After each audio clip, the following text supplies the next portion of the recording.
Chapter 24, Breakfast Part 2. Daksh was smiling now, but when he heard what Nina said, he instantly came out from his thought land and shot a sharp glare at Nina, making her quit mocking Misha, and then Nina, explained her reason politely.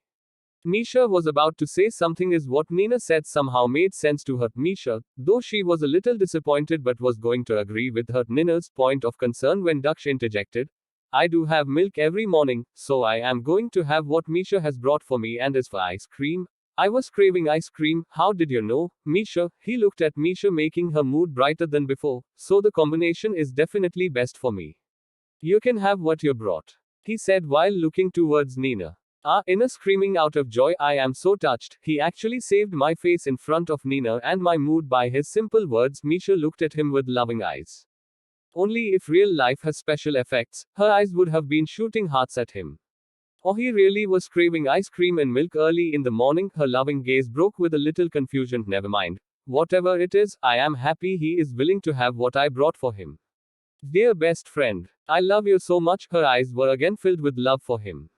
Daksh supported Misha but forgot that his comments were a bit rude for Nina, as she also apparently made efforts for the breakfast that she has brought specially for him. However, he did not notice it as his eyes were fixed on Misha's lit-up face. Daksh caught Misha lovingly staring at him, and he proudly smirked at her with a questioning look, as if teasingly asking her the reason of that loving gaze.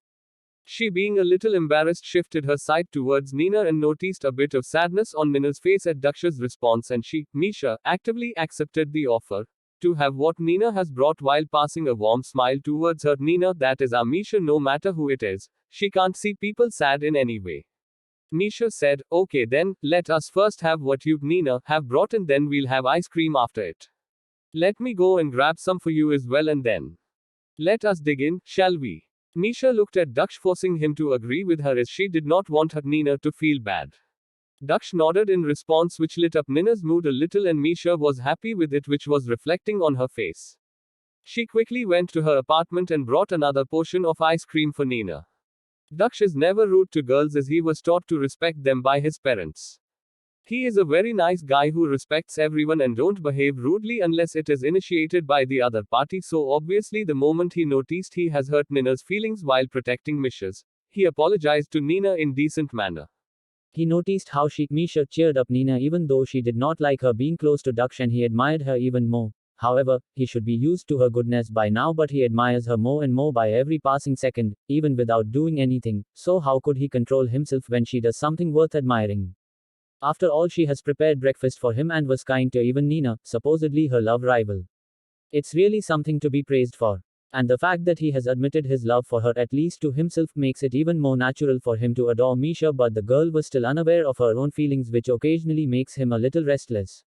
But actions speak louder than the words. If she doesn't love him, why would she be irritated by the view of Nina simply hugging him? So he should not worry, right? But poor Daksh couldn't notice it yet. They started having breakfast. Food was delicious, and Misha, as a foodie, naturally praised it heartily, making Daksh a bit jealous, as it was one of his daily pleasures when he feeds her. He has always liked her praises, but just now he has also found out that he is possessive of even her praises.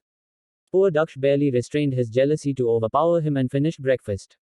Nina got a call and went out to take it, saying goodbye as she had an appointment with her beautician, it especially arranged because she was going to get ready for the dinner date and was definitely aiming to stun Daksh with her beauty.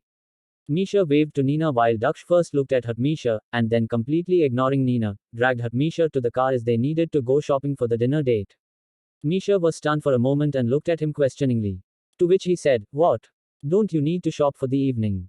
Well, not necessarily, I mean I do have some nice clothes to wear. Misha replied. No, you don't, and neither do I, so accompany me to buy mine and I'll help you choose yours. Daksh said in almost declaring tone. Okay, fine. Whatever you say, but you could have just told me this rather than dragging me all the way here by my wrist. It felt like I was running away and you caught me back. You beastly human, see what you have done to my wrist.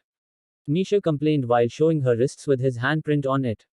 It was hard for Misha to believe that her body is this fragile that it got bruised just by tightly being grabbed, so her sudden anger was partly because it hurt her and partly because she was annoyed due to the fact that she, being the demon empress, should be stronger than any human, but this extraordinary fellow has the strength of a beast. I can't believe I am so weak. I am having doubts now whether I am eligible to be the demon empress or not, and he is too good to be just an ordinary human. Ah, it is annoying. Misha resented internally. Daksh saw the handprint and felt bad for hurting her even though it was unintentional. He thought he composed his jealousy within, but the moment he saw her waving to Nina, it again kicked in somehow, and without even knowing, he grabbed her wrist tightly as if he was trying to take her away with him. I really felt like you will run away with Nina. The way you were waving to her lovingly, I almost had an heart attack. But I am feeling bad that I hurt your wrist, Daksh thought to himself and then said, I am really sorry, I was just too excited for the shopping to control my force, let me see how much it hurts. Who can stay angry with this cute hunk? Oh, he is such a sweetheart, and logically speaking, it was not intentional, and I was annoyed due to my own weakness, so he is not totally at fault, but still, the look of regret in his eyes with such nice words of care is telling me that he is genuinely feeling bad. I guess I should forgive him. Misha thought to herself and stretched her hand towards him while admiring his care and heavenly features by her eyes fixed on his face. How can I be such an idiot? Momentary jealousy, and now look what I have done to this beautiful wrist of her.